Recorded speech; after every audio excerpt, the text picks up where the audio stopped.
I'm Jack Wilson, 32 years old, and until last year I was just a high school English teacher living paycheck to paycheck. My whole life I watched my parents favor my brother Ryan, but nothing prepared me for their 40th anniversary party. They gave him a $500,000 vacation house while I got a $5 lottery ticket tucked in a card.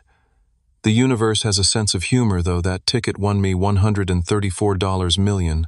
What happened next taught my family a lesson they'll never forget. Before I tell you how I handled sudden wealth and family who suddenly cared, drop a comment, letting me know where you're watching from. Hit that like button, and subscribe to see more stories about life's unexpected turns. Growing up in the shadow of my older brother Ryan was practically my full-time job. 3 years older, 3 inches taller, and seemingly 3 times more talented at everything he tried. While I struggled through Little League, Ryan was the star pitcher getting scouted by high schools across the county. When I brought home B+ report cards, my parents would nod and immediately ask Ryan about his latest A. His trophy shelf required reinforcement twice. Mine held 3 participation medals and a second-place ribbon from a 5th grade spelling bee. Our childhood home in suburban Chicago was technically equal. We both had similar-sized bedrooms, but the atmosphere wasn't. Family photos featured Ryan's winning touchdown or graduation speech, while I was often the blurry figure in the background. My parents, Robert and Martha Wilson, never explicitly said they preferred Ryan, but actions speak volumes. "Jack, why can't you apply yourself like your brother?" became my mom's catchphrase throughout high school. Dad was more subtle, expressing disappointment through sighs when I chose to join drama club instead of football. College widened the gap further. Ryan attended Northwestern on a partial scholarship, majoring in business and economics. I went to a state school and discovered my passion for literature and teaching. The day I announced my decision to become a high school English teacher, my father looked physically pained. "Teachers don't make any money, Jack," he said, while my mother added, "It's stable, at least, I suppose." Meanwhile, Ryan entered real estate right after college and hit the ground running. Within 5 years, he was selling luxury properties across Chicago's North Shore, driving a BMW, and had married Catherine, a marketing executive from a wealthy family. They bought a 5-bedroom house in an exclusive neighborhood, while I rented a 1-bedroom apartment and drove a 10-year-old Honda Civic. Family gatherings became increasingly uncomfortable as the years passed. Last Christmas highlighted the disparity perfectly. Ryan and Catherine received a week-long Caribbean cruise package from my parents. I got a $50 gift card to Barnes & Noble and a pack of dress socks. When I opened my gift, Mom quickly said, "We know how much you love books," as if that explained everything. Birthday celebrations showed the same pattern. Ryan's 35th birthday last year featured a surprise party at an upscale steakhouse with 50 guests. My 32nd birthday, the month before, was acknowledged with a text message and a promise to celebrate properly soon that never materialized. Through it all, I tried to rationalize their behavior. Ryan and Catherine might have children soon, so my parents were investing in their future grandchildren's lives. Ryan worked in the same industry as Dad had before retirement, giving them more to talk about. Ryan lived closer to them by 15 minutes. I created a mental catalog of excuses for their favoritism because the alternative, accepting they simply valued him more, was too painful. The one person who saw through it all was my girlfriend, Ellie Cooper. We met 3 years ago when she came to the school as a substitute nurse, and had been together ever since. "Your parents are playing favorites, and it's not right," Ellie would say, after particularly rough family dinners. "You're accomplished and kind and shouldn't have to compete for their attention." My best friend Trevor Martinez, who I'd known since college, was equally blunt. "Your parents are living vicariously through Ryan's conventional success," he told me over beers one night. "They don't understand that molding young minds is more valuable than selling McMansions to rich people." I valued their perspectives, but still held on to hope that my parents would eventually see my worth. Teaching high school English might not make me rich, but watching students discover their voices through literature gave me purpose. The letters I received from former students who'd gone on to become writers or professors meant more than any commission check. Still, I couldn't deny the sting when my parents would introduce Ryan as our son, the successful real estate agent, while I was simply our younger son Jack. The pattern was set, and I had reluctantly accepted my place in the family hierarchy. Little did I know that a single piece of paper would soon upend everything. My parents' 40th wedding anniversary arrived last September, and Ryan took charge of organizing a celebration at the Peninsula, one of Chicago's most exclusive hotels. Despite being the less responsible son, I contributed significantly to the planning, creating a video montage of their marriage, coordinating with relatives flying in from across the country, and selecting the cake from their favorite bakery. Ryan handled the venue booking and payment, making sure everyone knew about his financial contribution. The evening of the celebration, I arrived early to ensure everything was perfect. The ballroom gleamed with white and silver decorations, tables adorned with photographs of my parents through the years. I noticed that photos, including Ryan, outnumbered those with me about 3-1, but pushed the observation aside. This night was about them, not my insecurities. Guests arrived: aunts, uncles, cousins, and my parents' friends from their country club and neighborhood. Many greeted Ryan with enthusiastic hugs before noticing me with surprise. "Jack, we didn't know you'd be here, my mother's friend," Barbara exclaimed, despite the fact that I had personally called her to confirm attendance. Throughout, dinner conversation flowed around real estate prices, golf handicaps, and European vacations, worlds I had little part in. When I mentioned a breakthrough with a struggling student who had finally connected with Shakespeare, my Aunt Linda patted my hand and said, "That's nice, dear," before turning to ask Ryan about property investments. After the main course, Ryan clinked his glass and stood for the big moment we had planned. "Mom and Dad," he began, voice thick with practiced emotion, "40 years of marriage is a remarkable achievement. Catherine and I are in awe of your commitment and love." He continued with a speech about family legacy before reaching the planned surprise. "To honor your journey together, Catherine and I," he paused dramatically, making sure everyone noted the inclusion of his wife's name to emphasize their unified financial power, "to want to present you with something special." Ryan's assistant, yes, he brought his assistant to a family function, handed him a large gift box. My parents opened it to find a model of a lakeside cabin with a red bow on top. Underneath lay a folder containing property deeds. "We know how much you've always wanted a place on Lake Geneva," Ryan announced to gasps from the audience. "So we bought you this 3-bedroom vacation home as a thank you for everything you've done for us." The room erupted in applause. My mother burst into tears while my father hugged Ryan with unusual emotional openness. Guests swarmed forward to congratulate everyone. I stood at the edge, genuinely happy for my parents, but feeling the familiar pang of inadequacy. The property had to be worth at least $500,000, more than I would earn in several years of teaching. Then came the moment I'd been dreading. My mother, still wiping away tears, turned to me. "And Jack has something for you too," she announced to the room, her voice clearly conveying lowered expectations. All eyes turned to me as I stepped forward with my considerably smaller gift bag. Inside was a handcrafted photo album I'd spent months creating, containing restored images from their early marriage that I'd tracked down from relatives and friends. Beneath it was a card containing a scratch-off lottery ticket that I'd added as a last-minute impulse buy while getting the card. "This is from me," I said, trying to infuse my voice with confidence. "I collected photos from your first 10 years together that you might not have seen in decades." My mother paged through it quickly, while my father nodded politely. "This is very thoughtful, Jack," she said, but her tone suggested she was underwhelmed. Then she opened the card, and the lottery ticket fell out. "And a chance to win big," my father said, with a chuckle that several guests echoed. The contrast between Ryan's gift and mine hung painfully in the air. "Well, you never know," I said lamely. "Could be worth millions." "Good old Jack," said my Uncle Phil, patting my shoulder. "Always the dreamer." The party moved on to cake and dancing, but I felt the sting of whispered comparisons. Ryan always was the practical one. I overheard my Aunt Susan tell another relative, "Jack's still figuring things out, I guess." Ryan approached me at the bar, champagne in hand. "Nice album, bro," he said.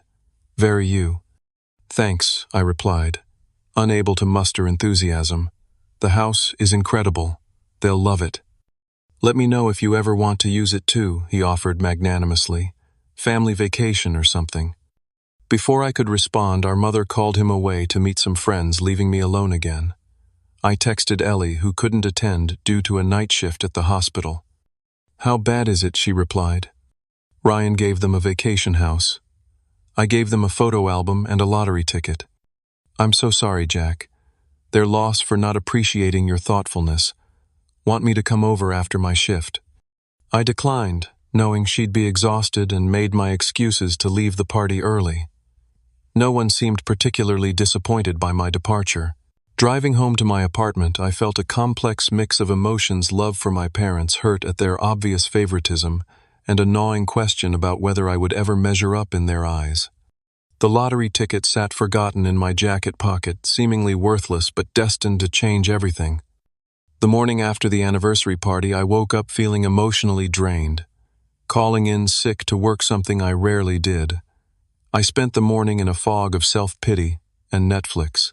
Around noon, while making coffee, I emptied my jacket pockets and rediscovered the leftover lottery tickets I'd purchased when buying the one for my parents. With nothing better to do, I opened my laptop to check the previous night's drawing numbers. Sipping coffee, I casually compared the first ticket against the winning combination. No match. I grabbed the second ticket, expecting the same result. The first number matched, then the second. By the third matching number, I sat up straighter. Fourth, fifth, and the special ball all matched. I stared at the screen, then back at the ticket, convinced I was misreading something. According to the website, there was one winning ticket for the $134 million jackpot sold in Illinois. I checked the numbers again, my hands beginning to shake. Then I checked the date of the drawing and my ticket purchase date. Everything aligned. This can't be real, I said aloud to my empty apartment. I pulled out my phone and took a photo of the ticket, then used the lottery app to scan the barcode. The confirmation message flashed: "Congratulations, big winner. Contact Illinois Lottery Office." I sat down hard on my kitchen floor, ticket clutched in my trembling hand. The irony wasn't lost on me. The same type of lottery ticket that had embarrassed me in front of my entire family last night was now worth more than any lake house. After 30 minutes of alternating between pacing and sitting in stunned silence, I finally called Ellie. "I need you to come over. Now." "It's important," I said, my voice unrecognizable even to myself. "Jack, are you okay? I just woke up after my night shift," she responded, instantly alert despite her exhaustion. "I'm fine. Better than fine. Just please come." When Ellie arrived 45 minutes later, I wordlessly handed her the ticket and showed her the winning numbers on my laptop. She looked back and forth between them several times before comprehension dawned. "Holy shit," she whispered. "Jack, is this real?" "I think so," I replied. "I've checked it 20 different ways." We spent the next hour researching what to do next. The Illinois Lottery website advised winners to sign the back of their ticket immediately, which I did with a hand still not entirely steady. Next came instructions to contact the lottery office to schedule a claim appointment. "Don't tell anyone yet," Ellie advised as I reached for my phone.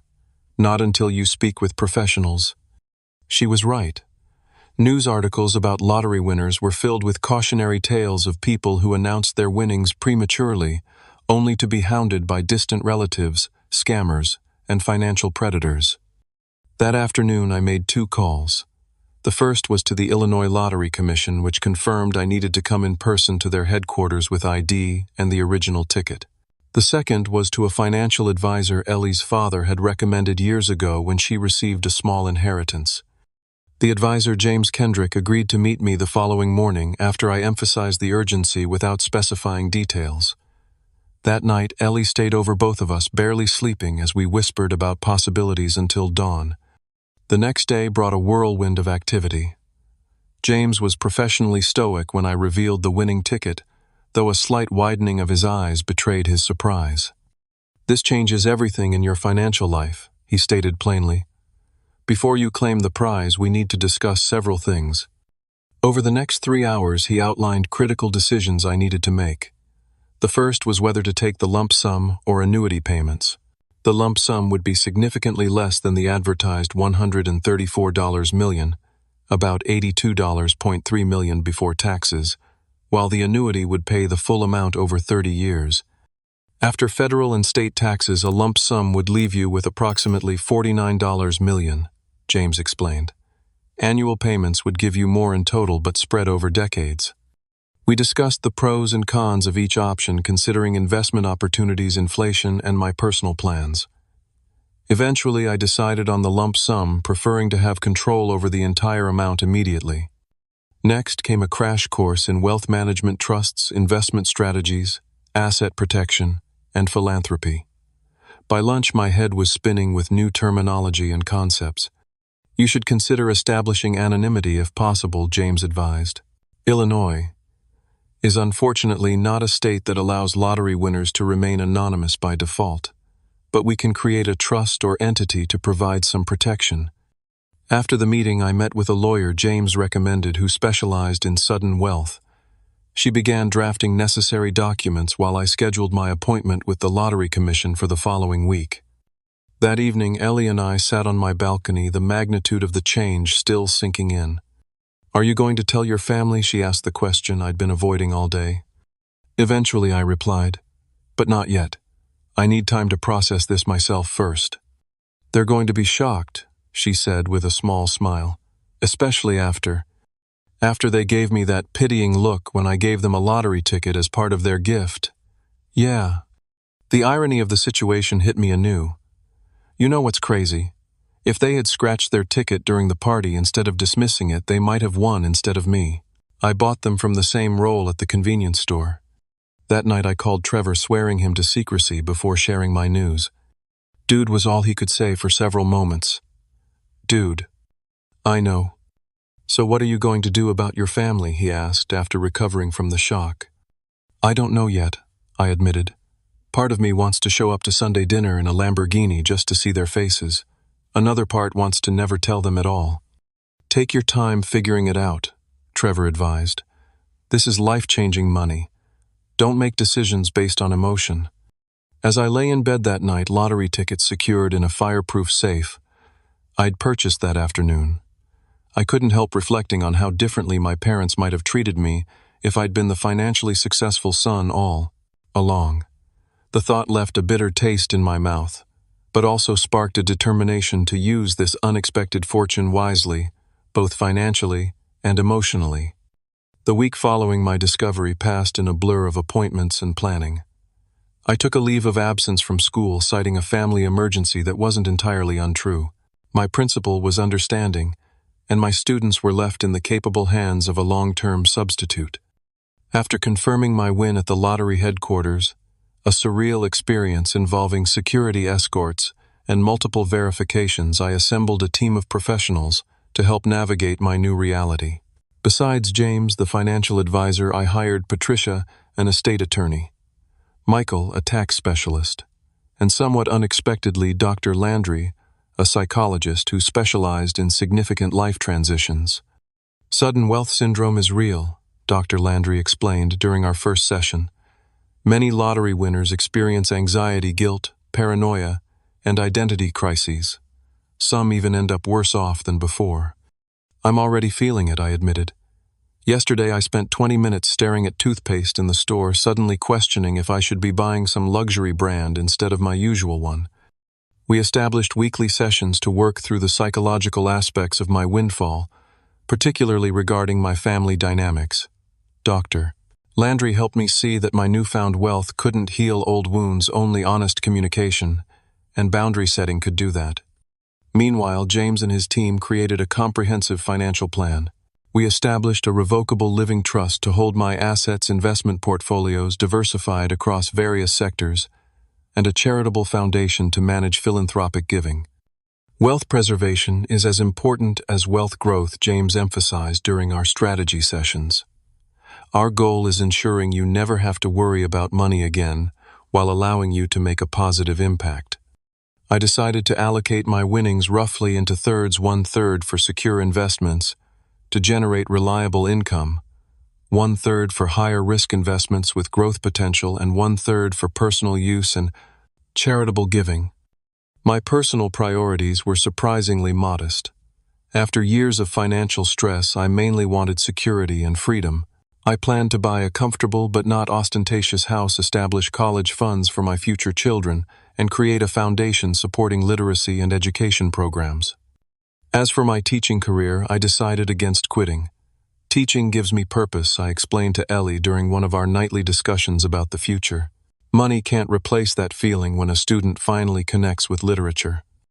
Instead, I would return to teaching, but create a separate foundation to support underfunded school programs and teacher resources. The foundation would operate independently from my personal identity as much as possible. Throughout this planning phase, I maintained radio silence with my family. My parents called twice, leaving voicemails expressing concern about my absence from Sunday dinner. Ryan texted once, asking if I was still sulking about the anniversary party. I responded with vague explanations about being busy with work buying time until I felt ready for the inevitable confrontation. Ellie supported my cautious approach but worried about the secrecy. I understand needing time, she said one evening as we reviewed house listings online. But the longer you wait, the more dramatic it becomes. Trevor was more direct during our weekly basketball game, now played at a private court I'd rented for privacy. You need to rip off the Band-Aid, he advised, as we took a water break. But do it your way, on your terms. That's what I'm figuring out, I replied, dribbling the ball thoughtfully. I don't want revenge, but I also don't want to pretend everything's normal. After 3 weeks of intensive planning, therapy, and reflection, I finally felt ready to reveal my news to my family. Rather than making a spectacle, I decided to invite them to dinner at an upscale but not flashy restaurant, neutral territory where we could talk privately. The night before the dinner, I sat with Ellie in my apartment, finalizing my approach. I'm not going to flaunt it, I explained, but I'm also not going to downplay it or apologize for it. You shouldn't, she agreed. Just be prepared for them to have big reactions. The hardest part will be keeping my emotions in check, I admitted. There's still this part of me that wants their approval even now. That's natural, Ellie said, squeezing my hand. Just remember that your worth isn't determined by their reaction. I nodded, knowing she was right, but still feeling nervous about the confrontation ahead. Wealth had given me financial freedom, but emotional independence would require more than money could buy. That night I wrote in the journal Dr. Landry had suggested I keep. Tomorrow my family learns about my win, I wrote. My goal isn't to hurt them or show them up, but to establish a new dynamic based on mutual respect. If money is what they value, then maybe this is the language they'll finally understand. But I won't let it define me the way they've allowed it to define Ryan. I closed the journal, set it aside, and tried to sleep mentally, rehearsing the conversation to come. For the first time in my life, I would be entering a family gathering from a position of financial power. How they responded and how I handled that response would determine our relationship moving forward. I reserved a private dining room at Gibson's, an upscale steakhouse downtown that my parents loved but rarely visited due to the expense. The setting was intentional, nice enough to signal something important but not so extravagant that it would immediately raise questions. My parents arrived first, confusion evident on their faces despite their attempts at casual conversation. This is a nice surprise, Jack, my mother said, glancing around at the elegant surroundings. Is there something special you're celebrating? In a way, I replied noncommittally. Let's wait for Ryan and Catherine. When my brother and his wife arrived 10 minutes late, Ryan immediately took control of the interaction as usual. So what's with the mysterious invitation, Jack? He asked while signaling for the wine list. Mom thinks you're announcing an engagement or something. He glanced pointedly at my ringless hand. Nothing like that, I said, maintaining a calm I didn't entirely feel. I just wanted to have dinner with my family. At Gibson's, Catherine raised an eyebrow. On a teacher's salary. The waiter saved me from responding by arriving to take our orders. I selected the most expensive steak without flinching at the price. A subtle move not lost on my mother, whose eyes narrowed slightly. Throughout the appetizers and main course, I deflected questions about work and my absence from recent family gatherings. Instead, I asked about their lives, Dad's golf game, Mom's garden club, Ryan, and Catherine's recent vacation. They filled the conversation easily, rarely requiring more than occasional nods from me.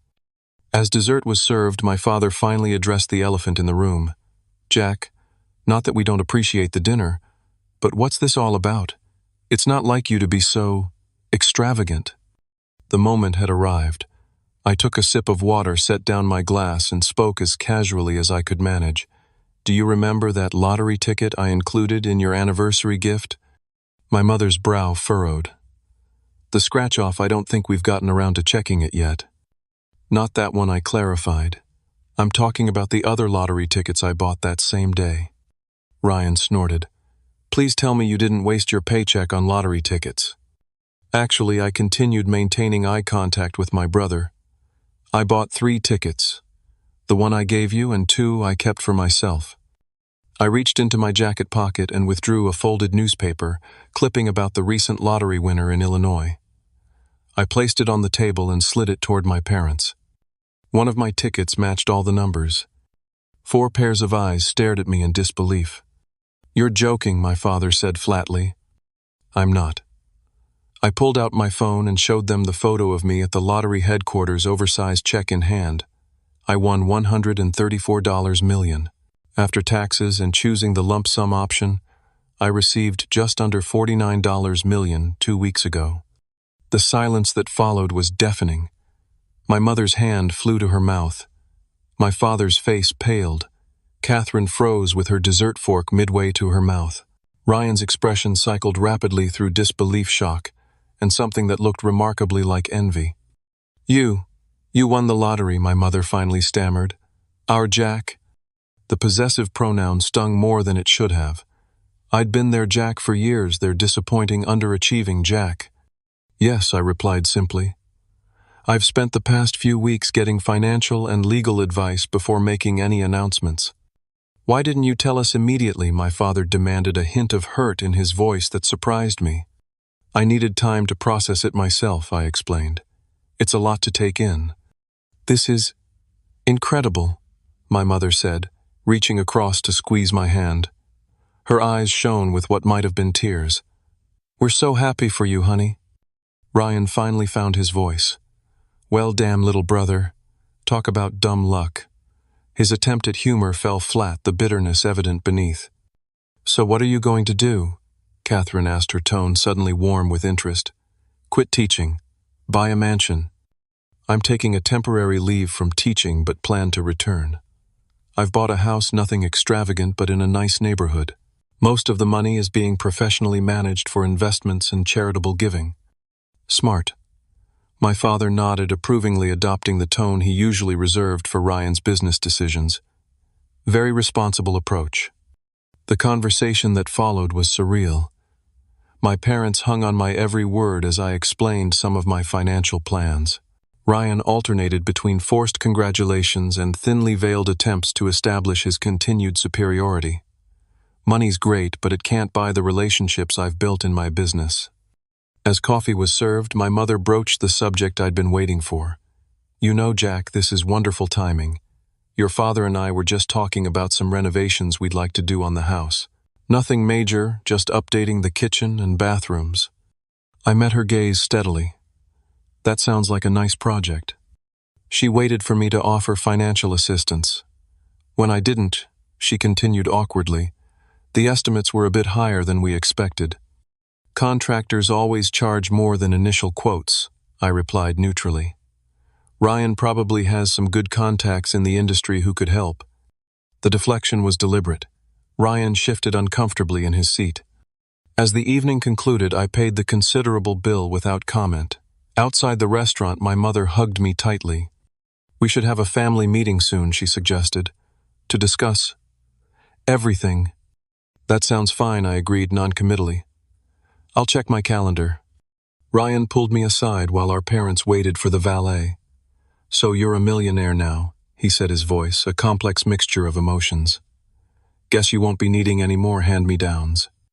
The reference to his occasional generosity of passing along his old electronics or furniture stung as intended. "I think I'll be okay," I replied calmly. "Look," he lowered his voice, "I've got some really promising investment opportunities I've been putting together. High returns, minimal risk. We should talk soon." "Send the details to my financial advisor," I replied, handing him James's business card. He handles all my investment decisions now. Ryan's face tightened, but he nodded and pocketed the card. Driving home that night, I called Ellie to debrief. It went exactly as expected, I told her. Shock followed by immediate attempts to benefit from it. "Are you okay?" she asked, concern evident in her voice. "Better than I expected," I replied honestly. Seeing their reactions was illuminating but not particularly satisfying. It just confirmed what I already knew about our dynamic. The next morning brought a flood of messages. My parents called 3 times before I'd finished breakfast. Ryan texted about meeting for lunch to catch up properly. Even Catherine sent an email with links to luxury properties her real estate friend was representing in case you're looking for a vacation home. My aunt and uncle, who hadn't contacted me in months, suddenly called to congratulate me after apparently hearing the news from my parents. By afternoon, distant cousins I barely remembered were sending Facebook friend requests. The pattern was clear and predictable. Dr. Landry had warned me about this exact scenario. Sudden wealth doesn't change people's character, he'd said. It just amplifies who they already are and reveals others' true priorities. As I screened calls and messages, I reflected on how quickly my family's perception of me had shifted. The same people who had dismissed me as the underachieving son were now eager for my attention. The transformation wasn't about newfound respect for me as a person, it was entirely about access to my money. The realization should have hurt more than it did. Instead, it felt like confirmation of something I'd suspected for years but never wanted to acknowledge. My family's love and approval had always been conditional, tied to external markers of success they valued. Now that I had achieved one of those markers, albeit through luck rather than effort, their attention followed predictably. That evening, as Ellie and I discussed the day's developments, I made a decision about how to proceed. "I'm not going to cut them off or seek revenge," I told her, "but I'm also not going to pretend everything's suddenly perfect between us." "What's your plan?" she asked. "Boundaries," I replied. "Clear, firm boundaries financially and emotionally, and time to see if there's anything real beneath the surface now that the dynamics have shifted." The real test of character, theirs and mine, was just beginning. The weeks following my revelation brought an entirely new family dynamic. My parents, who had previously needed reminding to return my calls, now contacted me daily. These conversations inevitably included casual mentions of expenses or projects they were considering, fishing for offers of financial assistance without directly asking. "The roof is making that noise again," my mother mentioned during one call. "Estimates are astronomical these days." "Home repairs can be expensive," I agreed without offering more. Ryan's approach was more direct. After his 3rd attempt to schedule a lunch meeting, I finally agreed. We met at a downtown restaurant where he arrived with a folder of exclusive investment opportunities that he assured me were only available to my closest connections. "This development project has guaranteed 20% returns," he explained, sliding glossy brochures across the table. "I can get you in, but there's a minimum investment of $2 million. "That's interesting," I replied neutrally.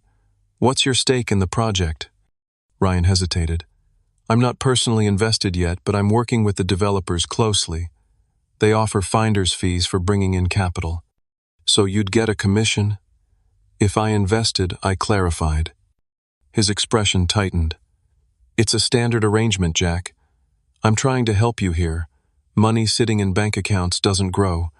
"My money isn't sitting in bank accounts," I assured him. "But I'll have my team review these materials." James later confirmed what I suspected: the investment opportunity was significantly overvalued, with projections based on unrealistic market assumptions. The developer had several previous projects that had underperformed substantially. Testing my family's motivations became almost a scientific process. During Sunday dinner, I casually mentioned considering a large donation to my former university to establish a scholarship fund. "That's very generous," my father remarked. "But shouldn't you focus on family first? Charity begins at home, after all." "What kind of scholarship?" my mother asked simultaneously. "For first-generation college students pursuing education degrees," I explained. "About $5 million initially." The conversation that followed was telling. My parents suggested redirecting that money toward family investments, while Ryan pointed out that $5 million would be better used for real estate acquisition. No one asked about why the cause mattered to me, or acknowledged the potential impact on students' lives. In another test, I mentioned looking at vacation properties in Florida.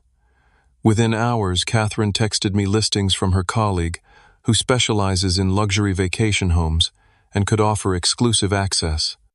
The most revealing moment came during a family dinner when I deliberately left my phone visible with a fake email draft open discussing a potential 8-figure investment in educational technology. Ryan excused himself to the bathroom but detoured to glance at my phone screen when he thought I wasn't looking. Not all interactions were negative. During a rare moment alone, my father attempted an awkward but seemingly genuine conversation about my future. "Money changes things, Jack," he said, staring into his coffee cup rather than meeting my eyes.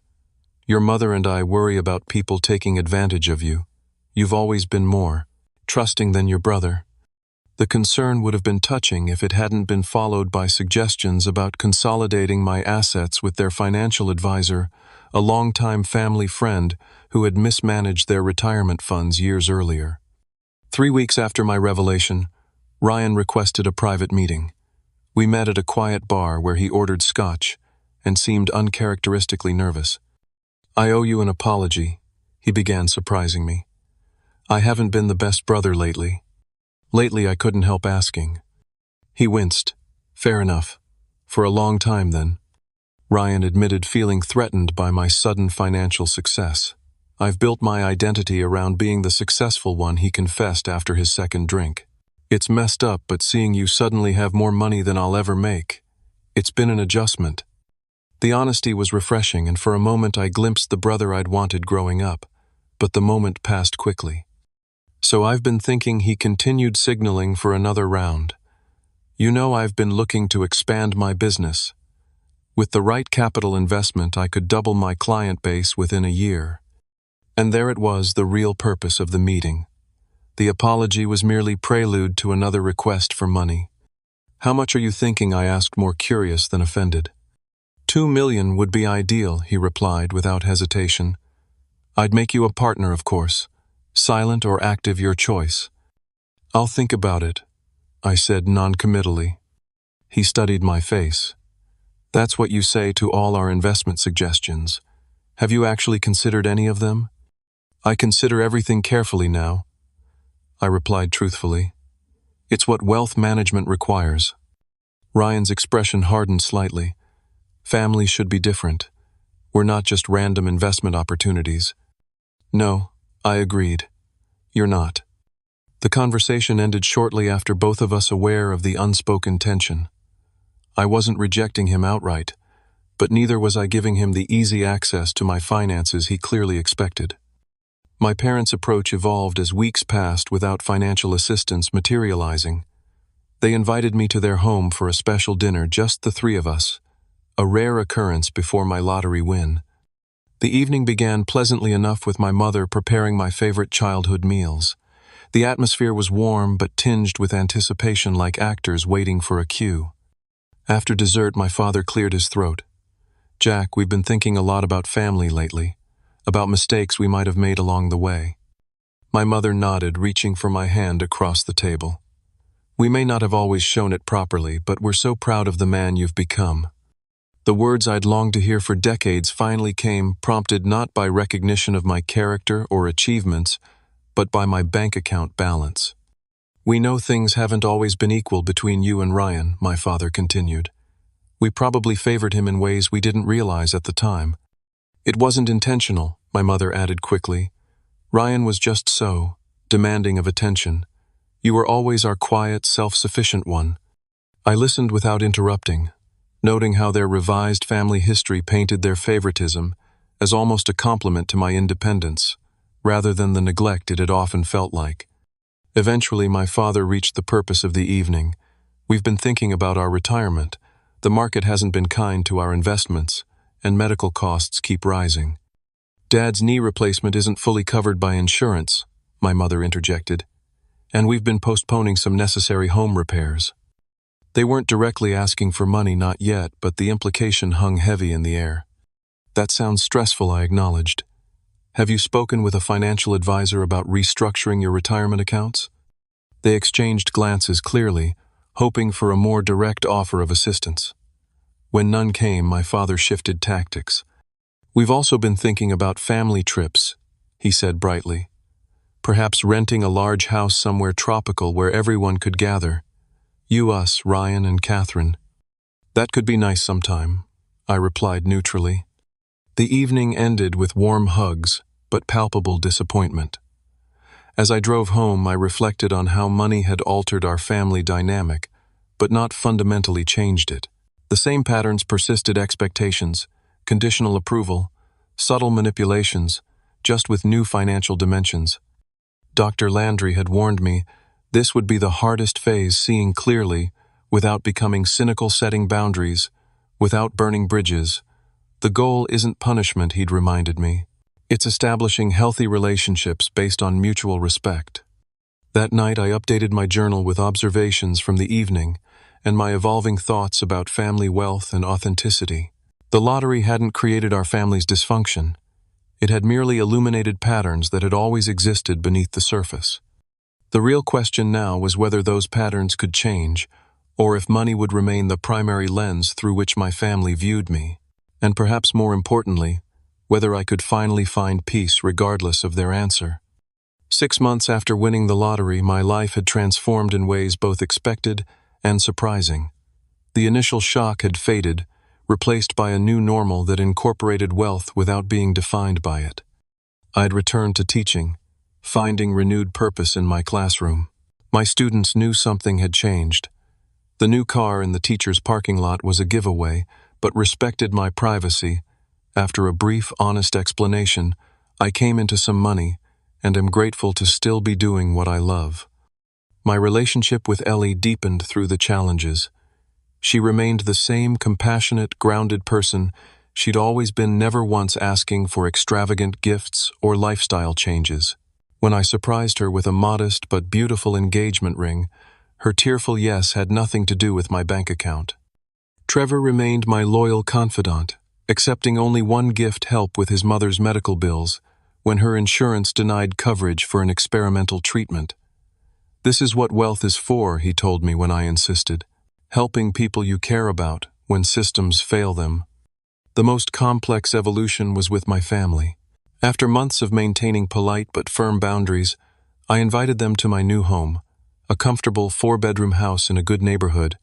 Nice, but intentionally not ostentatious. It's smaller than I expected, my mother commented upon arrival, glancing around the living room. It's perfect for what I need, I replied. I'm more excited about what the foundation is doing. I'd established the Wilson Education Foundation with $10 million of my winnings focused on supporting literacy programs and teacher resources in underserved communities. The foundation operated independently, with professional management and minimal public connection to my personal identity. As we sat in my backyard, I finally addressed the elephant in the room. I know things have been awkward since I won the lottery, I began. I think it's time we talk openly about it. My parents exchanged glances while Ryan studied his drink intently. I've noticed patterns in our family that existed long before the money, I continued. My win just highlighted them. What patterns? My father asked defensively. Conditional approval based on financial success, I replied calmly. Different standards for Ryan and me. The expectation that money should flow freely to family, regardless of circumstances. My mother began to protest, but I raised a hand gently. I'm not saying this to assign blame. I just think we need to acknowledge reality if we want to move forward healthily. The conversation that followed was uncomfortable, but necessary. My parents initially denied any favoritism before gradually acknowledging certain tendencies in how they'd treated their sons differently.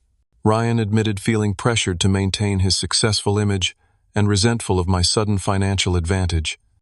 I've spent hours in therapy unpacking our family dynamics, I shared. One thing I've learned is that money can't fix relationship problems, it usually amplifies them. By the end of the evening, we'd reached an understanding of sorts. I wasn't going to be an open checkbook for family wants, but I would help with genuine needs within reasonable boundaries. More importantly, I wanted relationships based on mutual respect rather than financial expectation. I'm establishing a family education fund, I explained. It will cover college for any future nieces, nephews, or children Ellie and I might have. It's structured as a trust with specific conditions about use. My parents seemed disappointed but nodded understanding. For your retirement concerns, I continued addressing my parents directly. I've arranged for a financial advisor to review your accounts and create a sustainable plan. I'll supplement your medical insurance with a separate health fund for uncovered expenses, but it will be managed professionally, not through direct gifts. The structure was intentional, providing security without enabling dependency or control dynamics. Ryan's situation was more complicated. After several private conversations, I agreed to invest in his business expansion, but through proper channels with contracts, business plans, and accountability measures that any serious investor would require. This isn't personal, I explained when he initially balked at the formal approach. It's about establishing healthy boundaries. I believe in your business potential, but mixing family and finances without structure usually ends badly. He eventually agreed later. Admitting the process forced him to refine his business strategy in ways that benefited him regardless of my investment.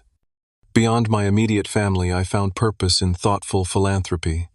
The Education Foundation grew to support teacher grants, classroom libraries, and literacy programs across Chicago. I established scholarships at my university for future teachers and funded technology upgrades at my school. These endeavors brought more genuine satisfaction than any luxury purchase could have. I maintained a comfortable but modest lifestyle, investing the bulk of my fortune for long-term security and impact rather than conspicuous consumption. As the one-year anniversary of my win approached, I reflected on the journey in a final session with Dr. Landry. The money revealed character, mine and others, I concluded. It showed me who valued me for myself and who saw me as a resource to be tapped. "And your family?" he asked. "We're in a better place," I acknowledged. "Not perfect, but more honest. The boundaries I've established have actually improved our relationships. They know what to expect now, and I'm not constantly disappointed by unrealistic hopes for unconditional approval." "What's been the most valuable lesson?" Dr. Landry asked. I considered the question carefully. That worth comes from within, not from external validation or bank balances. I spent years seeking approval that was never going to come in the form I wanted. Winning the lottery could have made that worse, trying to buy love or respect. Instead, it forced me to find those things within myself. That evening, Ellie and I sat on our back porch planning our wedding and discussing future dreams. The lottery win had changed my life circumstances dramatically, but its greatest gift was unexpected.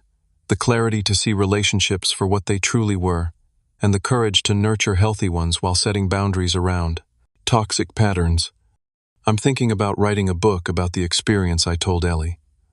Not to expose family secrets, but to share what I've learned about wealth, relationships, and finding authentic happiness.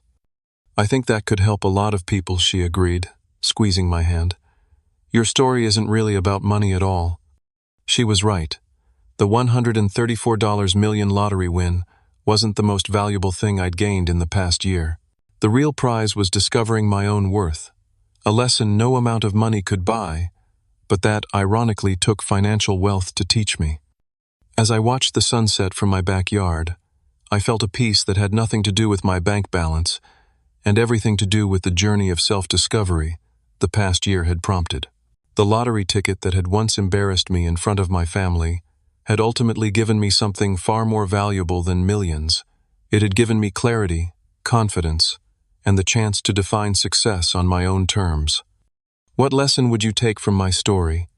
Have you ever had to set boundaries with family over money or favoritism? Drop a comment below to share your thoughts. If you found value in my journey, please hit the like button, subscribe to hear more stories about life's unexpected turns, and share this video with someone who might need to hear that their worth isn't determined by their bank account or others' approval. Thanks for listening. And remember, sometimes life's greatest gifts come disguised as disappointments.